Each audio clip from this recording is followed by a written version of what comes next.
James Sullivan adjusted the frayed brim of his old baseball cap, the kind he hadn't worn since his college days, and pushed the fake glasses higher on his nose. The reflection in the tinted glass of the Southern Bites restaurant in Memphis, Tennessee, showed a man he barely recognized. Slouched shoulders, a faded flannel shirt, and a hint of stubble that masked the polished CEO who ran a fried chicken empire worth billions. At 45, James was the steward of a legacy that stretched across 250 locations in 15 states, built on his grandmother's secret recipe, a blend of 11 herbs and spices that had turned a roadside diner into a Southern institution. Tonight, he was no executive. He was just a guy hungry for answers, and maybe a drumstick. His executive team would have lost their collective minds if they knew where he was. The corporate jet had flown him to Atlanta for a real estate summit, a cover story. He'd fed his assistant to keep his tracks clean. But the moment the plane touched down, James had slipped away from his handlers, renting a nondescript sedan and driving 3 hours to Memphis. His stomach churned, not from hunger, but from a gnawing dread. The quarterly reports were a bloodbath. Customer satisfaction had plummeted 15% in 6 months. Profits were down 20%, and no one in his high-paid C-suite could pinpoint why. Southern Bites, the company his grandmother had poured her soul into, was bleeding, and James was done waiting for answers from boardroom PowerPoints. He pushed open the door, the familiar scent of his grandmother's recipe washing over him crisp. Warm, a memory of Mississippi summers and her tiny kitchen where he'd watched her mix spices by hand. That recipe, known only to 5 people in the world, including James, was the heart of Southern Bites. It had transformed a single diner into a culinary empire. But something was wrong, and he was here to find out what. Welcome to Southern Bites. A young server with a name tag reading Emily greeted him, her smile bright but strained, like she was carrying a weight she couldn't share. Just one today? James nodded, adopting a soft drawl he'd spent years erasing from his corporate persona. Yes, ma'am. Been driven all day. Heard y'all got the best chicken in Tennessee. Emily led him to a corner booth, her ponytail bouncing as she navigated the half-empty dining room. You heard. What can I get you to drink? Sweet tea, please. Extra sweet. As Emily walked away, James surveyed the restaurant with the critical eye of a man who'd grown up in this business. The place was clean enough, but the details screamed neglect. A cracked ceiling tile, a flickering fluorescent light, menus with dog-eared corners. This wasn't the Southern Bites his grandmother had insisted on, where every plate was a promise of excellence. The branch was coasting on reputation, not earning it daily, as she'd always demanded. His chest tightened. Had he let her legacy slip through his fingers while he was holed up in Atlanta's glass towers? The dining room was quiet for what should have been the dinner rush. Only a dozen customers sat scattered across the booths, none with the blissful glow James remembered from childhood, when families would drive hours for a taste of Grandma Sullivan's chicken. The kitchen, visible through a pass-through window, seemed understaffed 2 cooks where there should have been 4, moving with the sluggishness of an overworked crew. James's mind raced. Was it bad management? Cost-cutting? Or something deeper? Emily returned with his tea, the glass sweating in the humid air. Ready to order? 3-piece fried chicken plate, James said, keeping his voice casual. Mashed potatoes, coleslaw, and a buttermilk biscuit. Coming right. Up. She jotted it down and hurried off, her sneakers squeaking on the tile. James leaned back, sipping the tea too syrupy, not the balanced sweetness his grandmother had perfected. He pulled out his phone, pretending to scroll, but his eyes darted around, cataloging every flaw. The servers whispered at the counter, their glances nervous. A customer at a nearby table pushed his plate away, muttering about something off to his wife. James's pulse quickened. He'd come expecting operational issues, maybe lazy management. But a nagging instinct told him the problem was bigger. Rooted in the soul of Southern Bites, the recipe itself, the food arrived 18 minutes later, 3 minutes slower than the company's service standard. Emily set the plate down with a practiced smile. "Here you go, sir. Enjoy." James nodded, his gaze locking on the golden brown chicken. The color was right, the breading crisp, the aroma tantalizing. He picked up a drumstick, the crunch of the crust shattering under his bite, giving way to juicy meat. For a moment, he was 12 again, standing in his grandmother's kitchen, her hummed gospel tunes as she fried batch after batch. But as the flavor bloomed on his tongue, James froze mid-chew. Something was wrong. The chicken was good, damn good, better than most fast food, but it wasn't his chicken. The subtle warmth of his grandmother's secret ingredient, a spice she'd made him swear never to name, was missing. It was close enough that most customers wouldn't notice, but James had grown up with that recipe. He could taste the absence like a missing note in a familiar song.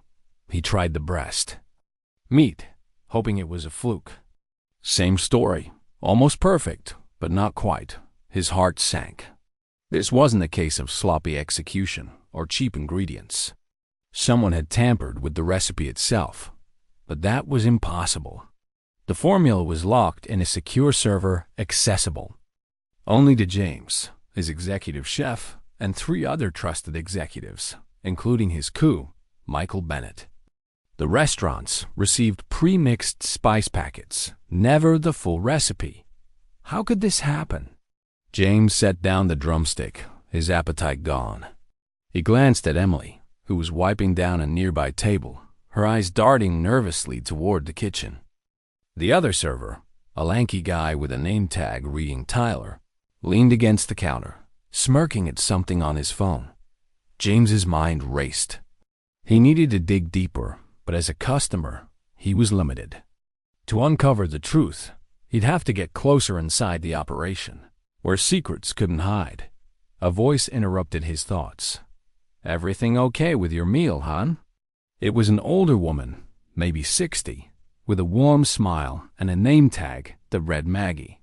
Her graying hair was pulled into a bun, and her eyes held a spark of pride that reminded James of his grandmother. "Best chicken I've had in years." James lied, softening his tone. "Been a while since I tasted something this close to homemade." Maggie's smile widened, but a shadow crossed her face. It used to be even better, back when Miss Sullivan was still with us. Things ain't quite the same, but we do our best. James's heart skipped. Maggie was a veteran, someone who'd known his grandmother. He wanted to ask more, but Tyler called her over, his tone sharp. Maggie excused herself, leaving James with a new resolve. Maggie's words, the off-kilter recipe, the tired restaurant, it all pointed to a betrayal he couldn't ignore. He paid his bill, leaving a generous tip to avoid suspicion, and stepped into the muggy Memphis night. In the parking lot, he pulled out his phone and texted Sarah Nguyen, his head of security and a former FBI agent. "Need a favor. Create a fake ID for me. Name, Tom Hayes. I'm going undercover at the Memphis branch. Don't ask why. Sarah's." Reply was immediate. "You're insane. Call me." James ignored it, his jaw set. Tomorrow, he'd return not as James Sullivan, billionaire CEO, but as Tom Hayes, a desperate job applicant ready to scrub pots and mop floors. His grandmother had built Southern Bites with nothing but grit and a yellowed index card. She'd fought segregation, poverty, and doubt to create something extraordinary. James wouldn't let her legacy crumble without a fight. As he drove to a budget motel, paying cash to stay off the grid, a memory surfaced. His grandmother's voice, firm but kind, as she handed him a drumstick aged 12. "This ain't just chicken, Jimmy. It's family. It's trust. Don't ever let anyone take that from you." He gripped the steering wheel, the neon glow of Southern Bites fading in his rearview mirror. Someone had stolen more than a recipe. They'd stolen his family's heart. And James Sullivan was about to take it back. James Sullivan, now Tom Hayes, stepped into the Memphis branch of Southern Bites at 6 a.m., the air thick with the scent of grease and bleach. His thrift store work boots squeaked on the tile, and the faded jeans and flannel shirt clung to his frame, a far cry from the tailored suits of his Atlanta office. The fake ID Sarah Nguyen had overnighted him complete with a grainy photo of his stubble-covered face felt heavy in his pocket. He'd spent the night in a budget motel, dyeing his salt and pepper hair a nondescript brown and practicing the drawl of his Mississippi youth. At 45, he was about to become a dishwasher, a role he hadn't played since he was 16, helping his grandmother in her first restaurant. But if he wanted to uncover who tampered with her sacred recipe, he had to blend in, invisible among the tones, clatter of pots and the hum of fryers. The branch manager, Daniel Foster, barely glanced up from his computer when James entered the cramped office for the interview. Papers littered the desk, and a half-empty coffee mug sat precariously close to the edge. Daniel, mid-30s, with a perpetually furrowed brow, looked like a man juggling too many problems. "Experience?" he asked, his tone bored. "Kitchen staff at a diner in Biloxi for 3 years." James lied, mimicking the accent he'd shed decades ago. "Lost my job when they shut down. Been doing odd jobs since." Daniel nodded absently, scribbling something on a clipboard. "We need a dishwasher and general cleanup. $11.50 an hour. No benefits for 90 days. Can you start today?" "Yes, sir," James said, injecting a note of desperate gratitude. "Thank you for the chance." 4 hours later, his hands were raw from industrial-strength detergent, scrubbing massive pots in the dish pit. The kitchen was a sauna, heat radiating from the fryers, the noise relentless shouts, sizzling oil, the clang of metal. James's back ached, his shirt soaked with sweat. He thought of his grandmother, who'd worked 18-hour days to build this empire. She'd be laughing her head off right now, he mused, a wry smile tugging at his lips. She'd always told him to stay grounded. No matter how high he climbed, the staff barely noticed him, which was exactly what he wanted. He kept his head down, observing. Emily Harper, the server from last night, rushed between tables, her smile masking a bone-deep exhaustion. Tyler Brooks, the smug server, lounged by the prep station, scrolling his phone when Daniel wasn't looking. Then there was Maggie Turner, the veteran server, a gray bun bobbing as she moved with the efficiency of someone who'd seen it all. Maggie caught his eye during a lull, offering a nod. "You'll get used to the chaos, Tom. Just keep moving." "Thanks, ma'am," James replied, his voice low. Maggie's warmth reminded him of his grandmother, but her earlier comment about things not being the same lingered in his mind. Did she know something? As he hauled a stack of greasy trays to the sink, James overheard Tyler muttering to another cook about Daniel's late-night meetings. The cook shrugged, uninterested, but James's pulse quickened. He needed to get closer to Daniel and Tyler. The blending in wasn't enough. He had to be useful without standing out. That afternoon, while mopping the dining room, James made a rookie mistake. Tyler asked him to grab more napkins from the stockroom, and James, distracted, replied, "Sure, as long as it doesn't cut into our throughput." The word through corporate jargon slipped out before he could stop it. Tyler frowned, his eyes narrowing.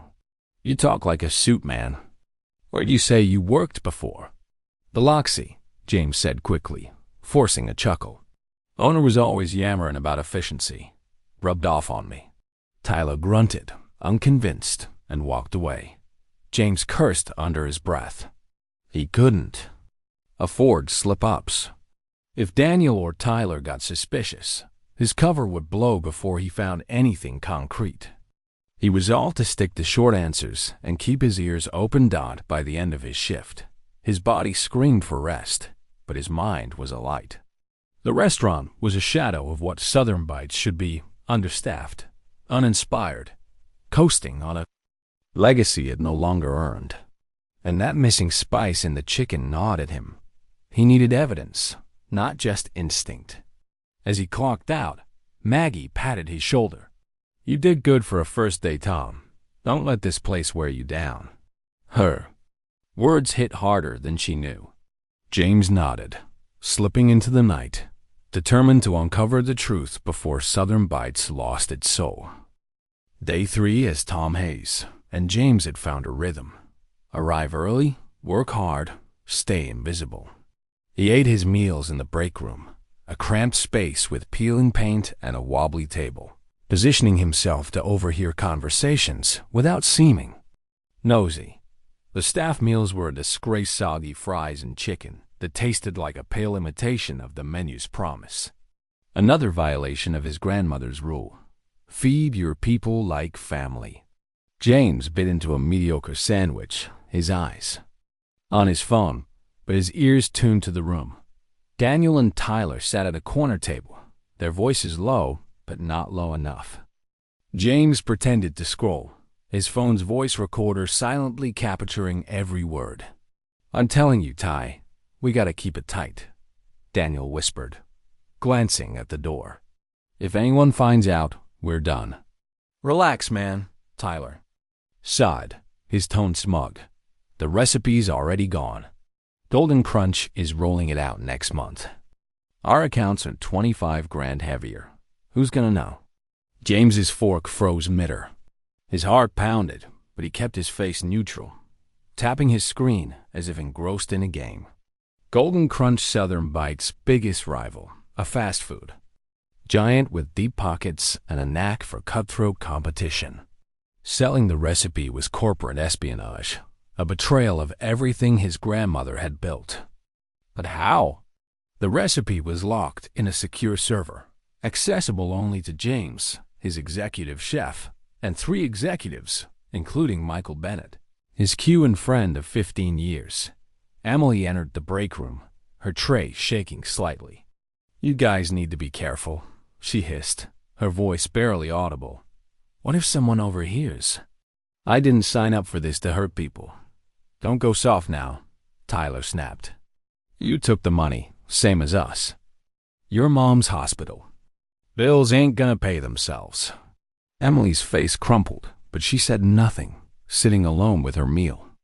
James's chest tightened. Emily wasn't like Tyler or Daniel. She was caught in a trap, driven by desperation. He remembered his grandmother's words. "People make mistakes, Jimmy. It's what they do after that matters." He wanted to help her, but first, he needed proof. That night, alone in his motel room, James replayed the recording, the tinny voices of Daniel and Tyler confirming his worst fears. They'd sold the recipe to Golden Crunch, altering it just enough to dodge legal trouble. But the mention of someone at corporate sent a chill down his spine. Who had the access and the motive? Michael Bennett's face flashed in his mind. His right-hand man, godfather to James's daughter, Sophie. Could he be the traitor? James texted Sarah Nguyen. Check Michael Bennett's server activity. Look for recipe file access. Last 60 days. Discreet. Sarah's reply was curt. This better be worth the risk. I'll need 24 hours. He paced the room, the neon glow of the motel sign flickering through the curtains. The recipe wasn't just a formula. It was his grandmother's legacy, a promise to every customer who walked through Southern Bites doors. Someone had stolen that promise, and James was going to find out who, even if it meant tearing his own company apart. The next day, he volunteered for a cleaning shift, giving him access to the kitchen after hours. While scrubbing the fryers, he noticed Daniel's office door ajar.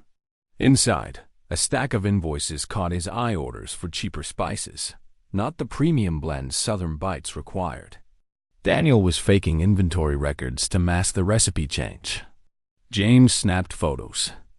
With his phone, his hands trembling. This was bigger than he'd thought. Not just theft, but sabotage. As he slipped out, Maggie appeared, her eyes sharp. "You're working late, Tom. Looking for something?" "Just trying to do right by the job," James said, his throat tight. Maggie studied him, her gaze lingering on his dyed hair. For a moment, he feared she'd recognized him. But she only nodded, a faint smile on her lips. "Good. This place needs folks who care." James walked into the night, his mind racing. The conspiracy was real, and it ran deeper than he'd imagined. He needed to act fast before Daniel, Tyler, or their corporate puppet master caught on. James Sullivan, disguised as Tom Hayes, leaned against a mop in the Memphis branch of Southern Bites, the kitchen's clamor masking his racing thoughts. 5 days into his undercover mission, he confirmed a devastating truth. Daniel Foster and Tyler Brooks had sold his grandmother's sacred recipe to Golden Crunch for $25,000 each, with Emily Harper reluctantly complicit due to her mother's medical bills.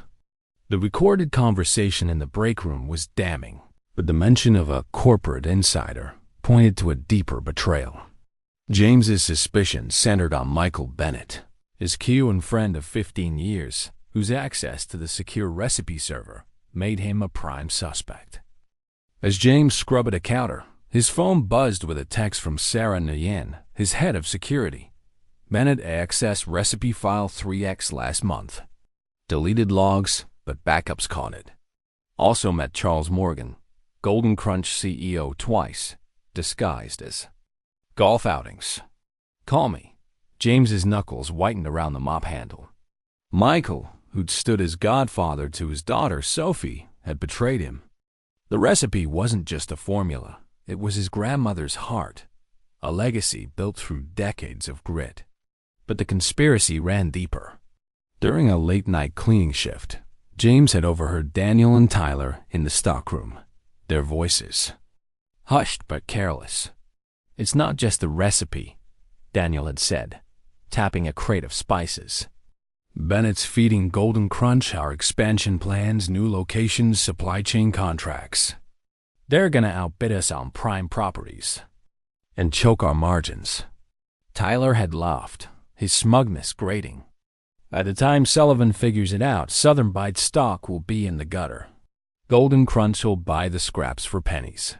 James had frozen, his rag dripping onto the floor. This wasn't just theft, it was corporate sabotage, designed to dismantle Southern Bites and leave thousands of employees jobless. His grandmother's values, family, integrity, quality, were being shredded for profit. But another detail gnawed at him. Daniel mentioned a quarterly audit that could expose Michael's server access. To cover his tracks, Michael was planning to leak false rumors of supply chain shortages, tanking the stock price and distracting from his digital fingerprints. The audacity of it made James's blood boil. He needed more evidence, something to tie Michael to Golden Crunch's actions. Alone in his motel room, James called Sarah, keeping his voice low as the neon sign flickered outside. "It's worse than we thought," he said, relaying the stockroom conversation. "Michael's not just selling the recipe, he's handing over our entire playbook." "Can you dig into his financials?" "Already on it," Sarah replied, her tone sharp. "Found $500,000 in offshore transfers to Bennett's account, funneled through a shell company linked to Morgan. But we need hard proof he's passing data to Golden Crunch, or it's circumstantial." James paced, the carpet threadbare under his boots. "I'm getting close. Daniel's starting to trust me. If I can get into his office, I might find more." "You're playing with fire," Sarah warned. "If they suspect you, this blows up." "I know," James said, his jaw tight. "But I'm not letting them destroy what my grandmother built." The next day, James volunteered for another late shift, giving him access to Daniel's office while mopping the hallway. Using tricks Sarah had taught him from her FBI days, he cloned Daniel's computer thumb drive, his hand steady despite the risk. The files were a goldmine. Emails between Daniel and Michael detailing recipe tweaks, wire transfer receipts, and most damning Southern Bites confidential expansion plans forwarded to a Golden Crunch VP. James's heart sank. Michael wasn't just a traitor. He was orchestrating the company's annihilation. As he slipped out, Emily appeared, her eyes wide with panic. "Tom, what are you doing here so late?" "Extra hours," James lied, pocketing the drive. "You?" "Okay." She hesitated, glancing at the office. "I heard Daniel and Tyler talking about bigger plans. Something about making customers think Southern Bites is cutting corners." "I don't want to hurt people, Tom." James saw an opening. "What if someone could stop them?" he said quietly. "Someone gathering evidence. Someone who cares." Emily studied him, suspicion flickering. "Who are you, really?" Before he could answer, footsteps echoed. James grabbed his mop, blending back into the shadows as Daniel rounded the corner, his eyes narrowing. The close call left James's pulse racing. He was running out of time. James knew confronting Daniel and Tyler now would tip off Michael, letting him cover his tracks. He needed a trap to catch them all: Michael, Golden Crunch, everyone in the act. Back at his motel, he devised a plan with Sarah. "We'll create a fake recipe," he said, his voice low over the phone. "Something that looks perfect but tastes awful. If Michael takes it and Golden Crunch uses it, we'll have them dead to rights." Sarah hesitated. "That's bold, but risky. If they test it first, they'll know it's a dud." "They won't," James said. "Golden Crunch is rushing to beat us to market. Their greed will blind them." By morning, Sarah had coordinated with the executive chef to craft a decoy recipe, a blend of exotic spices that read like a culinary masterpiece on paper, but produced a bitter, inedible chicken when cooked. Sarah uploaded it to the secure server, flagged as a new premium blend with top-level clearance. James waited, his nerves taut, knowing Michael's access would make him the first to bite. Meanwhile, James deepened his cover. Daniel, warming to Tom's work ethic, invited him to a private chat about supply chain efficiencies, code for their sabotage. In the break room, Daniel watched James closely. "We're cutting ingredient quality next week," he said. "Nothing dangerous, just cheaper. Customers won't notice right away." "And if they do?" James asked, feigning curiosity. Tyler, lounging nearby, smirked. "By then, the stock's tanked." "Doesn't matter." James nodded, his stomach churning. "Smart," he said, earning a nod from Daniel. Under the table, he'd planted a tiny recorder, capturing every word. The trap was tightening. 3 days later, Sarah texted. Bennett downloaded the fake recipe. 10 minutes ago, James's heart raced. The bait was taken. That afternoon, Emily approached him while he cleaned the bathrooms, her voice a whisper. "Daniel's excited about a new recipe they're calling the Golden Spike," says Golden. "Crunch got it from Southern Bites. You know anything about that?" James played dumb. "Sounds fancy. What's it do?" "It's supposed to be better than our chicken," she said, her brow furrowed. "But it feels wrong." James suppressed a smile. The fake recipe had reached Golden Crunch, and their conspirators were already buzzing. He drove across town that night, spotting a Golden Crunch billboard. "Coming soon, premium Golden Spike chicken." The timeline was too perfect proof they'd fallen for the trap. James snapped photos, his plan clicking into place. Back at the motel, he called Sarah. "We've got them," he said, triumphant.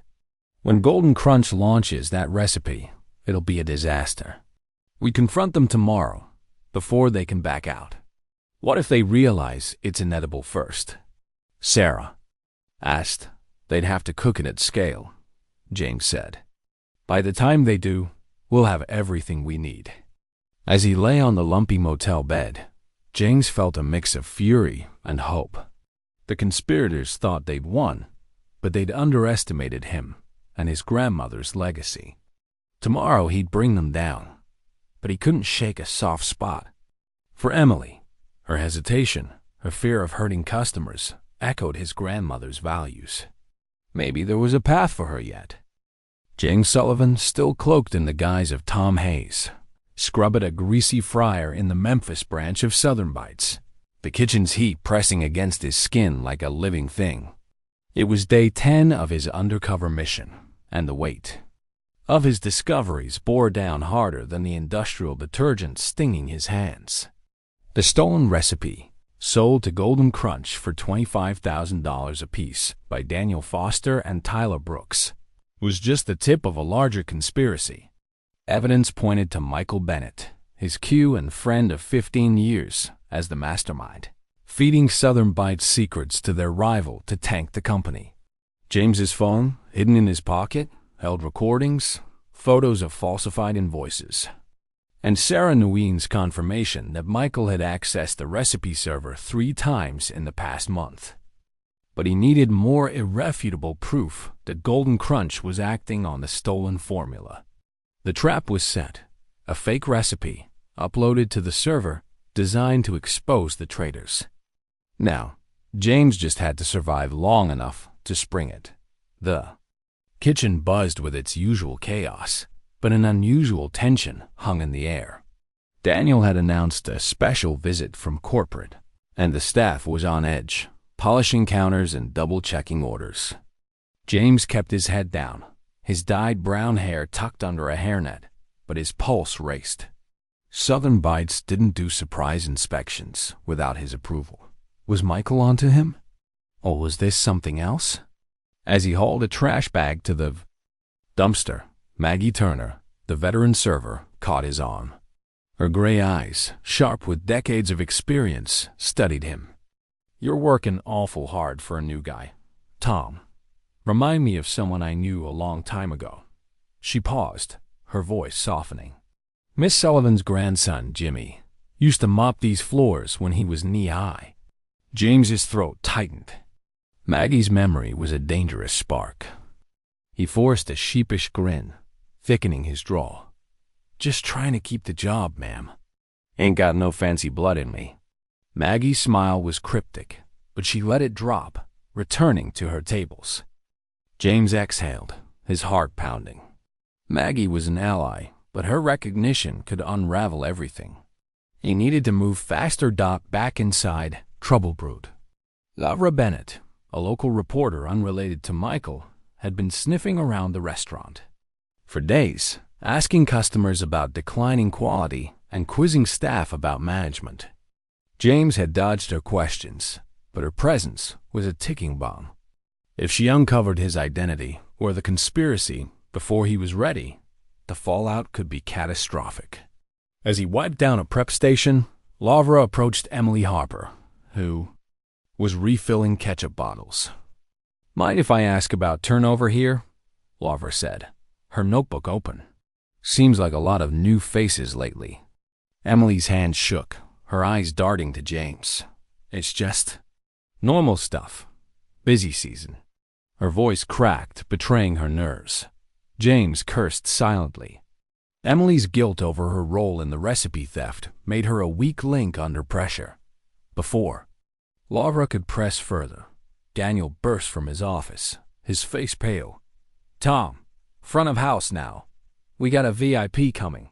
His tone was sharp, his eyes flicking to James with a scrutiny that hadn't been there before. James nodded, grabbing a mop, but his stomach churned. "A VIP at this hour?" He slipped into the dining room, keeping to the shadows when the back door swung open. Michael Bennett strode in, his immaculate suit clashing with the greasy chaos of the kitchen. Behind him was Charles Morgan, CEO of Golden Crunch, his silver hair and shark-like smile unmistakable. James ducked behind a stack of crates, his breath catching. This wasn't an inspection. It was a conspiracy meeting, and he was trapped in the middle. Daniel greeted them, his voice oily. "Gentlemen, welcome. Everything's on track." Michael's eyes swept the kitchen, and James hunched lower, his hairnet itching against his forehead. His disguise had held for 10 days, but Michael had known him since their MBA day same classes, same late-night strategy sessions, same Christmas dinners at James's house. One wrong move, and it was over. "Make it quick," Michael said. His tone clipped. "We need to finalize the rollout." Charles nodded, pulling out a tablet. James strained to hear, catching fragments. New recipe. Test markets. Stock impact. His blood ran cold. They were planning to launch the stolen recipe nationwide, and Michael was orchestrating a broader sabotage to crash Southern Bite's value. James texted Sarah from his hiding spot. "Michael and Morgan here. Now, stand by with security." Her reply was instant. "Too dangerous. Wait for backup." But there was no time. If he didn't act, the conspiracy would solidify, and his grandmother's legacy would be ashes dot. He adjusted his hairnet, mussing his dyed hair to break the silhouette of James Sullivan, and stepped into the hallway, his mop a prop. The game was about to change. James's heart thundered as he moved into the kitchen, the mop handle slick with sweat. Michael, Charles, and Daniel stood near the fryers, their voices low, oblivious to the dishwasher who'd just become their undoing. Emily hovered nearby, her tray trembling, while Tyler leaned against the counter, smirking like he owned the place. The staff bustled, unaware of the storm about to break. James had enough evidence, recordings, invoices, server logs, but catching Michael and Charles together was the jackpot. He couldn't wait for Sarah's backup. This was his one shot to end it. He dropped the mop with a deliberate clatter, drawing eyes. Straightening to his full height, he pulled off the hairnet, letting his natural posture return. The kitchen fell silent as he stepped forward, his voice shedding Tom Hayes' drawl for the commanding tone of James Sullivan, CEO. "Hello, Michael. Surprised to see you here. With the competition, no less." The color drained from Michael's face, his eyes widening as if he'd seen a ghost. Daniel froze, his clipboard slipping to the floor. Charles Morgan's expression hardened, calculating. Tyler's smirk vanished, replaced by confusion. Emily gasped, her tray clattering onto a counter. The staff stopped working, their whispers fading into a stunned hush. "James?" Michael stammered, his voice cracking. "What are you, in?" "My own restaurant," James finished, his tone ice cold. "Funny, I was about to ask you the same thing, along with why my coup is conspiring with Golden Crunch to steal my grandmother's recipe." Daniel's jaw dropped. "You're James Sullivan?" His eyes darted to Tyler, who looked ready to bolt. The kitchen staff exchanged glances, some recognizing the name, others lost in the unfolding drama. "I've been here for 2 weeks," James said, his gaze locked on Michael. As Tom Hayes, washing dishes, mopping floors, listening. "I heard everything, Michael. Your meetings with Charles. Daniel and Tyler's $25,000 payouts. The altered recipe Golden Crunch is rushing the market. I have recordings, emails, bank transfers, and server logs showing you accessed the recipe file 3 times last month."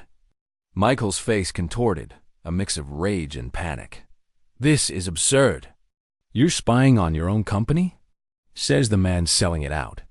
James shot back. He turned to Charles, whose composure was cracking. "And you, Morgan. I've got photos of your premium gold rush chicken ads set to launch next week, using our stolen recipe, tweaked just enough to skirt the law. Except it's not our recipe, is it? It's a fake I planted to catch you." Charles's eyes narrowed, but he forced a smile. "Let's discuss this privately, Sullivan. I'm sure we can reach an arrangement." "Save it," James snapped. "The only arrangement will be with my lawyers and the FBI. Corporate espionage is a federal crime. Daniel, seeing the tide turn, made a desperate play. "It was all Michael's idea," he blurted, pointing at his boss. "He approached me, said we'd get rich. I was just following orders." Michael's face reddened. "You lying." He lunged at Daniel, but James stepped between them, his presence commanding the room. "Enough," James said, his voice cutting through the chaos. "You're all done. Daniel, Tyler, you're fired, effective immediately. Michael, the board will have my recommendation for your termination by noon. And Charles, prepare for a lawsuit that'll make Golden Crunch wish they'd stuck to burgers." The kitchen staff stood frozen, some gaping, others whispering. Maggie, near the pass-through, watched with a quiet pride, her earliest suspicion confirmed. Emily's eyes shimmered with fear and something else relief. Laura, the reporter, had slipped into the dining room, her notebook out, scribbling furiously. James cursed inwardly. Her story could complicate things, but there was no stopping now. Charles cleared his throat, his voice smooth despite the sweat beading on his forehead. "You're making a mistake, Sullivan. That fake recipe? Our test kitchens tried it yesterday. It's inedible. You've got nothing." James allowed a small, satisfied smile. "Exactly. You stole a dud, and you're about to advertise it to the world. Good luck explaining that to your shareholders." Before Charles could respond, the front doors burst open. Sarah Nguyen stormed in, flanked by 2 police officers and Southern Bite's head of legal, a stern woman named Clara Evans. Sarah's eyes met James's, her expression a mix of relief and exasperation. "Perfect timing, Mr. Sullivan," she sighed, as if seeing her boss in a janitor's uniform was routine. "Officers, these men are involved in corporate espionage," James said, gesturing to Michael, Charles, Daniel, and Tyler. "Ms. Nguyen has the evidence." As the officers moved forward, reading rights, chaos erupted. Tyler bolted for the back exit, only to be tackled by a burly cook who'd overheard everything. Daniel raised his hands, babbling apologies. Michael's rage boiled over, his voice a snarl. "You self-righteous hypocrite. You inherited everything. You don't know what it's like to scrape for something real." James stepped closer, his voice low but searing. "My grandmother built this from nothing. I was 12, scaling fryers beside her, learning what family means. That recipe isn't just spices, it's her heart, our heart. You betrayed that for a board seat at Golden Crunch." Michael's shoulders slumped as the officers cuffed him, his defiance crumbling. James turned to the staff, their faces a mix of shock and awe. He felt exposed, raw, but strangely at home. The fight wasn't over, but the truth was out. The Memphis branch of Southern Bites was a whirlwind of flashing police lights and stunned whispers as officers led Michael Bennett, Daniel Foster, and Tyler Brooks out in handcuffs. James Sullivan stood in the kitchen, his janitor's uniform, soaked with sweat, the weight of his revealed identity settling over the room. The staff gaped, some whispering his name, James Sullivan, the CEO, while others stared at the chaos unfolding. Sarah Nguyen, head of security, coordinated with the police, her tablet glowing with the evidence James had gathered: recordings, cloned emails, falsified invoices, and server logs. Charles Morgan, Golden Crunch's CEO, had slipped out during the commotion, but Clara Evans, Southern Bites head of legal, was already drafting a lawsuit that would bury him. The air crackled with the aftermath of betrayal exposed, but James knew this was only the beginning. Tyler, caught by a cook at the back exit, slumped in defeat as an officer cuffed him. Daniel, pale and trembling, muttered apologies to no one in particular. Michael, his former friend, glared at James as he was escorted out, his voice bitter. "You'll regret this, Sullivan. You think you're a hero, but you're just a man clinging to a dead woman's dream." The words stung, but James held his gaze, unyielding. His grandmother's dream wasn't dead. It was the fire in his chest, the reason he'd scrubbed pots and risked everything. He turned to the staff, their faces a mix of shock and curiosity. Maggie Turner, the veteran server, stood near the Maji turned. Friars, her gray bun slightly askew but her eyes gleaming with pride. She'd known, or at least suspected, that Tom Hayes was more than he seemed. Emily Harper hovered by a prep station, her hands clasped, tears brimming. Lavra Bennett, the reporter, lingered in the dining room, her notebook filled with a story that would shake the industry. James took a deep breath, addressing the room. "I'm sorry you had to see this. I came here to save Southern Bites, to protect what my grandmother built. We're not just a company, we're a family, and I promise we're going to make this right." The staff nodded, some murmuring support, others still processing.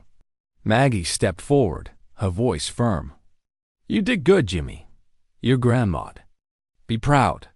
The use of his childhood nickname brought a lump to his throat, grounding him in the moment. James pulled Emily aside, her fear palpable.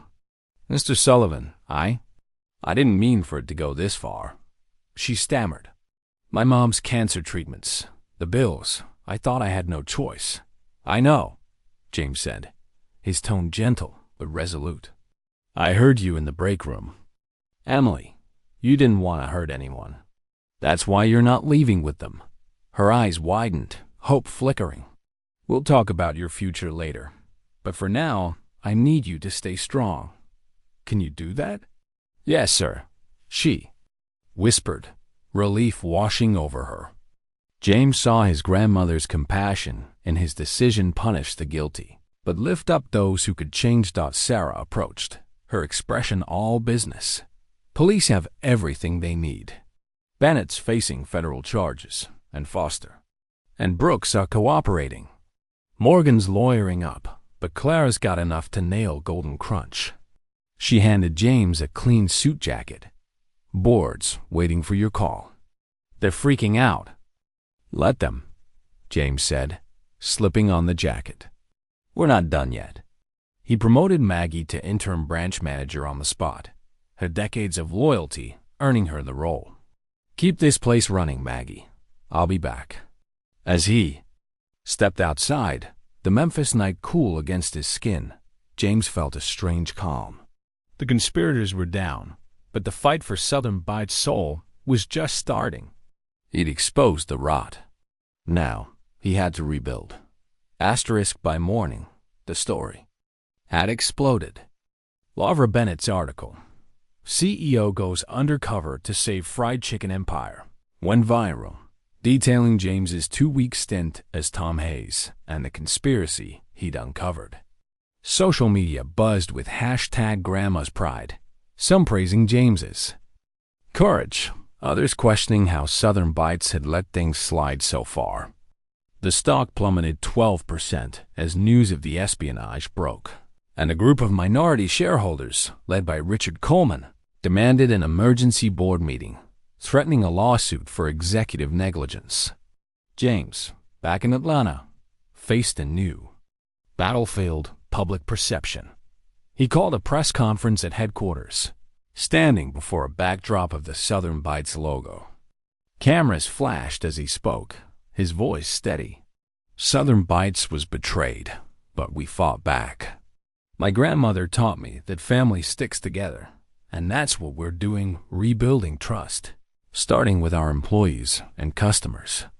He outlined the $200 million Golden Crunch settlement and promised sweeping reforms, including an employee assistance program. Lavra, in the front row, nodded, her follow-up piece already taking shape. The conference quelled some fears, but online forums churned with skepticism. A #Southern Bites scandal, gained traction, fueled by rumors possibly seeded by Golden Crunch about food safety issues. James tasked Sarah with tracing the rumors, suspecting a last-ditch smear campaign. Meanwhile, customer feedback was mixed. Loyalists flocked to support Grandma Sullivan's pride, but others hesitated, Wary of the drama, James met with the board that afternoon, presenting his evidence and vision. Coleman pushed back, citing stock volatility, but the majority rallied behind James, swayed by his resolve and the settlement's windfall. As he left the meeting, his phone buzzed with a text from Sophie, his daughter. "Proud of you, Dad. Grandma's watching." The message steeled him for the next step. Launching the new chicken and proving Southern Bites was more than a scandal. The public pressure was a storm, but James saw it as a chance to show what his grandmother's legacy could withstand. The real work, rebuilding trust and honoring her values, was about to begin. James Sullivan stood at the podium in Southern Bites Atlanta headquarters, the auditorium packed with employees, board members, and a handful of reporters. The sleek room, with its floor-to-ceiling windows and polished mahogany, felt worlds away from the greasy Memphis kitchen where he'd spent 2 weeks undercover as Tom Hayes. His tailored suit was back, but the man inside it had changed. The conspiracy that nearly destroyed his grandmother's legacy, Michael Bennett's betrayal, Daniel Foster and Tyler Brooks' greed, and Golden Crunch's espionage had been exposed. Now, James faced a new challenge, convincing the board to embrace a radical vision for the company's future. The boardroom screen glowed with the new Southern Bites logo, a refined version of his grandmother's napkin sketch from 50 years ago. James cleared his throat, his voice steady. "Ladies and gentlemen, today marks a turning point for Southern Bites. We've faced betrayal, but we've emerged stronger. Golden Crunch has agreed to pay $200 million in damages for stealing our intellectual property, and they've issued a public apology." Applause rippled through the room, though some board members exchanged wary glances. "Michael Bennett has been sentenced to 7 years for corporate espionage and securities fraud," James continued.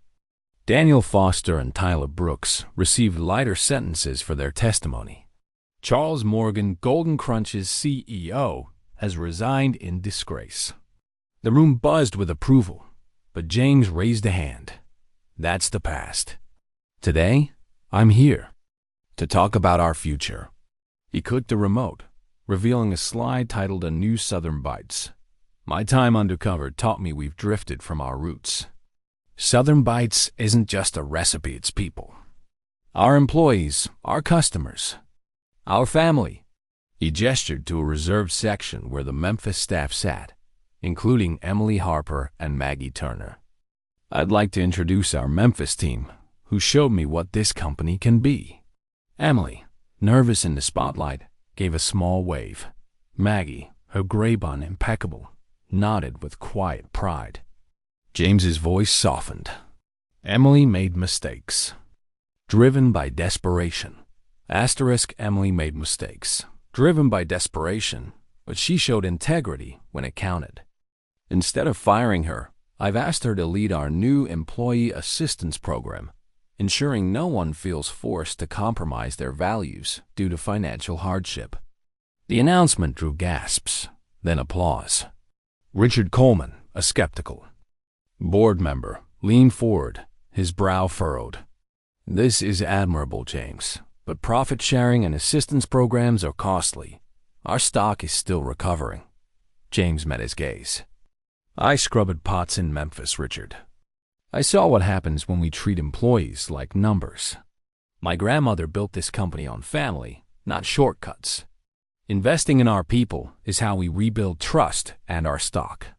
He recounted his undercover days, the cracked tiles, the lackluster chicken, the staff's exhaustion. The room hung on his words, even Coleman softening. The board voted, approving James's plan with a narrow but decisive majority. As the applause swelled, James felt his grandmother's presence, her determined eyes guiding him forward. 3 weeks later, the Memphis branch of Southern Bites buzzed with energy, its neon sign gleaming against the evening sky. The parking lot overflowed, customers lining up around the block for the launch of Grandma Sullivan's pride, the new signature chicken. James had worked with his executive chef to enhance the original recipe, preserving its soul, those 11 herbs and spices, while adding subtle notes of smoked paprika and a touch of citrus zest. The result was a masterpiece, crispier, juicier, and bolder than ever. Food critics, invited to a pre-launch tasting, had called it revolutionary, and social media was ablaze with anticipation. James stood outside, greeting customers, his suit swapped for a Southern Bites apron to honor his undercover days. The dining room, freshly renovated with new tiles and warm lighting, hummed with laughter and the crunch of chicken. Maggie, now the branch manager, directed staff with the precision of a conductor, her pride evident. Emily darted between tables, her smile genuine, no longer weighed by guilt. The transformation was palpable. Southern Bites was alive again. Inside, a stage had been set up for the event.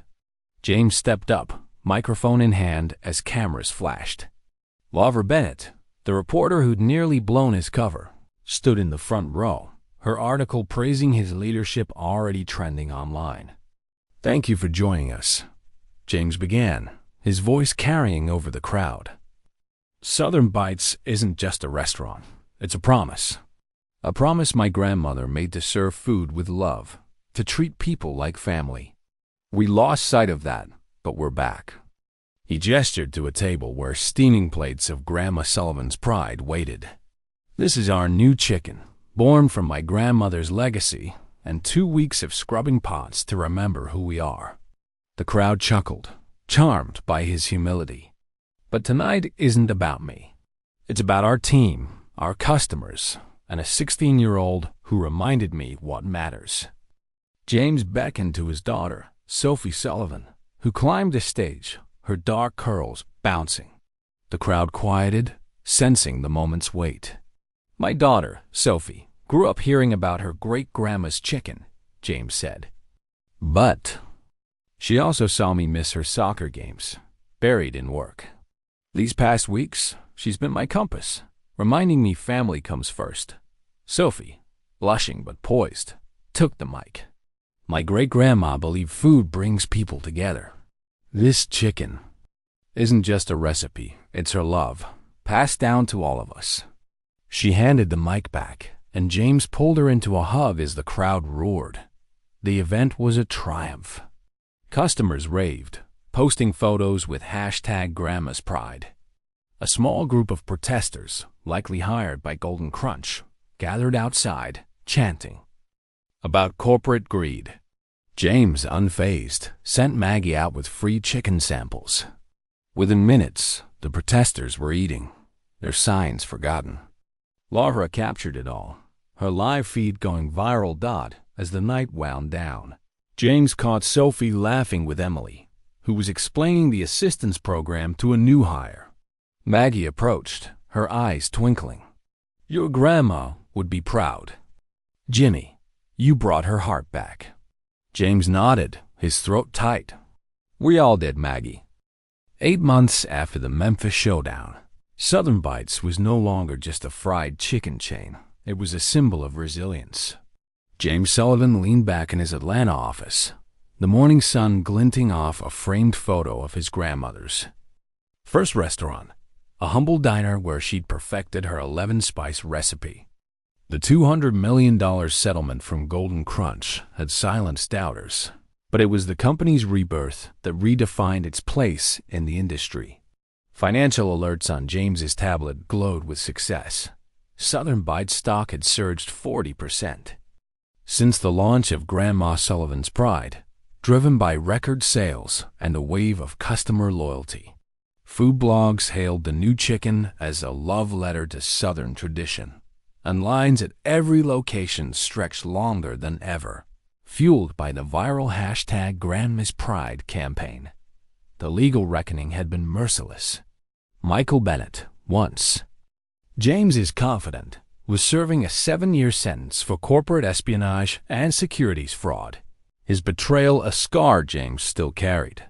Daniel Foster and Tyler Brooks, turning state's evidence, received 2-year sentences, their names erased from Southern Bites' story. Charles Morgan's resignation had left Golden Crunch reeling.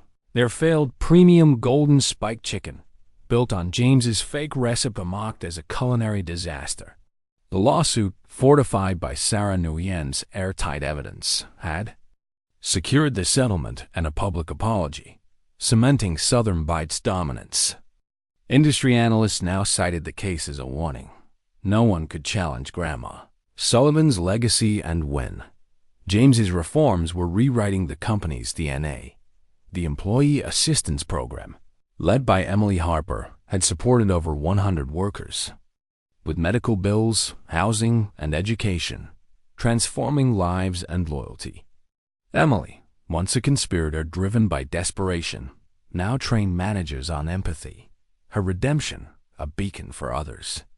Maggie Turner, as regional manager, had turned the Memphis branch into a model of efficiency and warmth, mentoring new hires with her no-nonsense wisdom. The From the Heart program, mandating a week of restaurant work for every executive quarterly, kept leadership tethered to the ground. James had just returned from a shift in Charlotte, his hands still tingling from fryer heat, his heart full from joking with line cooks. The program wasn't just policy. It was a promise to never lose sight of the people who made Southern Bites. The numbers were staggering. 15 new locations had opened, each debuting Grandma Sullivan's pride to sold-out crowds. The recipe, now guarded by a decentralized military-grade encryption system requiring multiple keys, was untouchable. James had launched the Sullivan Family Scholarship Fund, funding college for 75 employees' children, their thank you notes pinned to a break room wall. Customer satisfaction hit 92%, a 20-point jump, and Southern Bites was named Best Workplace. In food service by a national survey, challenges lingered. Richard Coleman's shareholder faction had quieted as profits soared, but their initial resistance reminded James to stay vigilant. Sarah's latest report hinted at Golden Crunch's recovery plans, possibly involving smear campaigns or market poaching. James tasked her with monitoring, knowing the fight for dominance never truly ended. Yet, as he watched Emily present the assistance program to new hires via video call, he saw his grandmother's values, family, integrity, second chances alive in every smile. The legacy wasn't just financial. Southern Bites had become a movement, proof that a company could thrive by putting people first. James's daughter, Sophie, had started volunteering at the scholarship fund, her pride in her great-grandmother's story bridging their once strained bond. As James signed off on a new training manual, he felt his grandmother's presence, her determined eyes urging him to keep going. James stood alone in the original Southern Bites, now a company museum in Mississippi, its worn counter and retro stools preserved like a time capsule. His grandmother's portrait hung above, her gentle smile and steely gaze a reminder of the woman who'd built an empire from a yellowed index card. The scent of her recipe lingered, faint but eternal. "We did it, Grandma," James whispered, his voice thick. "Your legacy's stronger than ever." He touched the frame, memories of childhood summer scaling fryers, her laughter flooding back. He'd rediscovered her heart, and his own, in the fight to save it. This story is a testament to humanity's capacity for resilience and redemption. James's journey teaches us that integrity, even when tested, can rebuild what greed destroys. Emily's second chance shows that mistakes don't define us, our choices have to do. Southern Bites Rebirth proves businesses can thrive by valuing people over profit, a lesson for any industry. It's a call to honor our roots, fight for what matters, and lift others up, just as Grandma Sullivan did. Want more stories of courage and legacy? Subscribe to Legacy Stories on YouTube, where we share tales that inspire and unite. Join our community, hit that bell, and let's celebrate the human spirit together. As James stepped into the sunlight, his phone buzzed. A financial alert. Southern Bites stock had climbed another 5%. He smiled, pocketing the device. The real victory wasn't the numbers. It was the family he'd rebuilt, the values he'd restored. Grandma Sullivan's recipe wasn't just spices. It was love, trust, and a promise worth passing down generation to generation. Asterisk,